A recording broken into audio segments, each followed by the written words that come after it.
अखंड ज्योति नवंबर 2021 शीर्षक है राष्ट्र समृद्धि का मूल मंत्र। हमारे देश का परिचय सभ्य, शालीन एवं सुसंस्कृत सामाजिक व्यवस्था से होता है।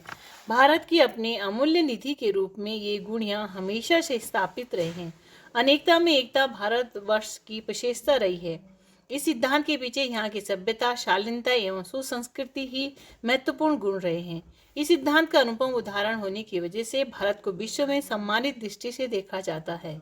एक दूसरे के प्रति परस्पर सहयोग की भावना, अपने अग्रजों का सम्मान, माता पिता एवं गुरुजनों में ईश्वर के रूप का दर्शन, अन्य धर्मों, मजहबों व समुदायों के प्रति समानता एवं सहिष्णुता का व्यवहार इत्यादि यहाँ के विशेष गुण एवं विशेषताएं माने जाते हैं। ग्रामीण अंचल हो अथवा छोटा कस्बा, छोटे शहर हो अथवा महानगर, भारतवर्ष में सर्वत्र हमें उपरोक्त गुणों के दर्शन होते आए हैं। अपने न्यायालय हो अथवा अपनी पाठशालाएं, अपना परिवार हो अथवा अपना धर्म, यहाँ के मंदिर हो अथवा मस्जिदें, गुरुद्वारे हो अथवा यहाँ के गिरजाघर, सभी जगह से आपसी भाईचारा, सहयोग, सत्य, अहिंसा, अस्तेय, अपरिग्रह आदि मानवीय गुणों का पालन एवं मानवीय मूल्यों की रक्षा का संदेश ही दिया जाता है। हिंसा, प्रतिहिंसा, छल कपट, असहयोग, ईर्ष्या, द्वेष आदि अमानवीय गुणों की यहाँ सर्वत्र निंदा की जाती रही है। सद्गुणों एवं सद्विचारों को ही आभूषण के रूप में ग्रहण करने की शिक्षा यहाँ के विद्यालय, महाविद्यालय एवं धर्म ग्रंथ हमेशा से देते आ रहे हैं। पार्श्विक प्रवृत्ति का परित्याग एवं मानवीय गुणों के प्रति आकर्षण यहाँ का मूल पाठ रहा है। भारत की इसी शालीनता एवं सभ्यता की संस्कृति को आगे बढ़ाते हुए मानवीय एवं संवैधानिक मूल्यों की रक्षा करना प्रत्येक भारतीय का प्रथम कर्तव्य है। भारत की युवा पीढ़ी का दायित्व है कि इस कर्तव्य के निर्वहन में हमेशा तत्पर रहे एवं भारत की गौरवशाली परंपरा को जीवित रखने में सार्थक भूमिका निभाएं। सच्ची भारतीयता इसी परंपरा के परिपालन में है। सर्वधर्म संभाव एवं सामाजिक सहिष्णुता भारत की हमेशा से नीति रही है, जिसको आत्मसात करना ही सच्ची राष्ट्रभक्ति एवं सच्चा राष्ट्र प्रेम है।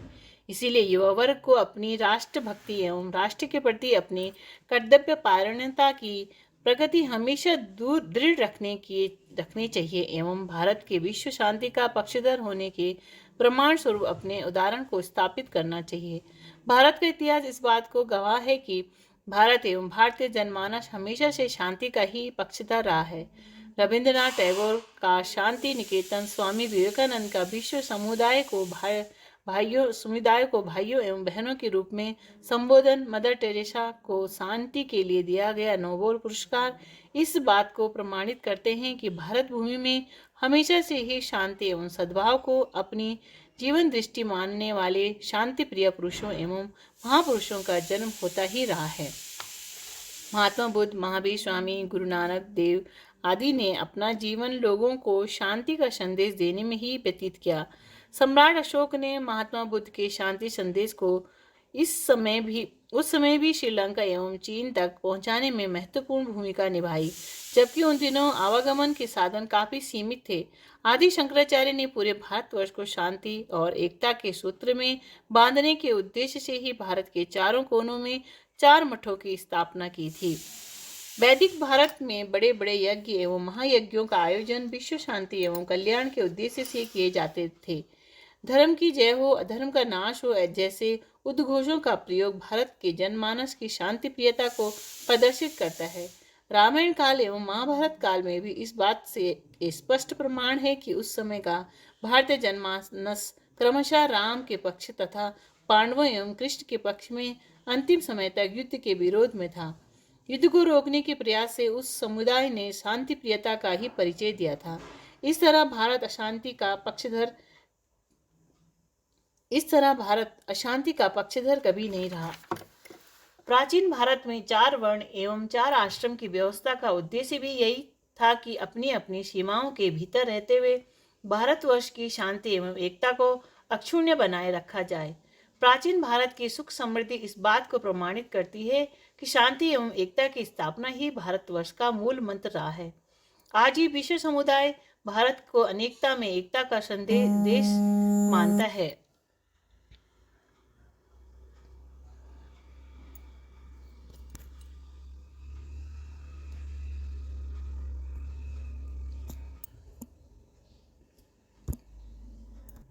प्राचीन भारत की सुख समृद्धि इस बात को प्रमाणित करती है कि शांति एवं एकता की स्थापना ही भारतवर्ष का मूल मंत्र रहा है। आज भी विश्व समुदाय भारत को अनेकता में एकता का देश मानता है। धर्म, जाति, रंग, क्षेत्र की विविधता के बावजूद भी भारतवर्ष सदियों से एकता एवं समता का पक्षधर रहा है, जो कि यहाँ की शांति प्रियता को ही प्रदर्शित करता है। समाज के सभी वर्गों में आपस में प्रेम एवं सद्व्यवहार, एक दूसरे के धर्मों, रीति रिवाजों, संस्कृतियों के प्रति आदर भाव भारतीय सभ्यता एवं शालीनता को विश्व में स्थापित करने का प्रमुख अस्त्र रहा है। सत्य को यहाँ ईश्वर समझा जाता है। सत्यम शिवम सुंदरम की परंपरा यहाँ आदिकाल से रही है। भारत का आधुनिक इतिहास भी सत्य एवं अहिंसा के संबल को ही सर्वोपरि मानते हुए निर्मित हुआ है। सदियों की गुलामी का भी भारत ने शांति प्रिय साधनों से मुकाबला किया। महात्मा गांधी के सत्य और अहिंसा ही वे दो प्रमुख शस्त्र थे जिनके द्वारा उन्होंने अंग्रेजी शासकों का न केवल सामना किया वरन उन्हें परास्त करते हुए भारत को स्वतंत्र कराने में सफलता हासिल की। हिंसा एवं आतंकवाद का उन्होंने हमेशा विरोध किया। आज की युवा पीढ़ी को ही आगे चलकर देश का नेतृत्व करना है, इसीलिए अपने भारतवर्ष के इतिहास से हमें सबक लेना चाहिए, क्योंकि स्वतंत्रता प्राप्ति के उपरांत भी भारतीय नेतृत्व ने किसी भी राष्ट्रीय एवं अंतर्राष्ट्रीय समझौतों को सुलझाने में शांति एवं समझौते के सिद्धांतों को ही सर्वोच्च प्राथमिकता दी है। आज की युवा पीढ़ी को भी घर, परिवार, गली, चौराहा, समाज सभी जगह सभ्यता, शालीनता एवं सुसंस्कृति का परिचय देना चाहिए। विद्यालयों, महाविद्यालयों की गरिमा को बनाए रखना चाहिए, क्योंकि यही सब उनके भविष्य के निर्माण की सीढ़ियां हैं। युवा पीढ़ी जितनी शांत, धीर, वीर एवं गंभीर होगी, राष्ट्र उतना ही मजबूत होगा। युवाओं को अपने निहित स्वार्थ एवं अहंकार से ऊपर उठकर राष्ट्र हित के कार्यों में भागीदारी करनी चाहिए। शिक्षाप्रद प्रसंग। अनंतपुर में राजा रामदत्त का राज्य था। अनंतपुर की सीमा के समीप गंगादास नामक शिल्पी पत्थर की सुंदर सुंदर मूर्तियां बनाया करता था। एक दिन राजा उधर से गुजरे तो गंगादास की बनाई गई मूर्तियों को देखकर मुग्ध हो गए। उन्होंने गंगादास से अपनी मूर्ति बनाने को कहा। गंगादास ने मूर्ति बनानी प्रारंभ कर दी, परंतु मूर्ति उसकी कल्पना के अनुरूप नहीं बन पा रही थी। उसने कई बार प्रयास किया पर असफल रहा।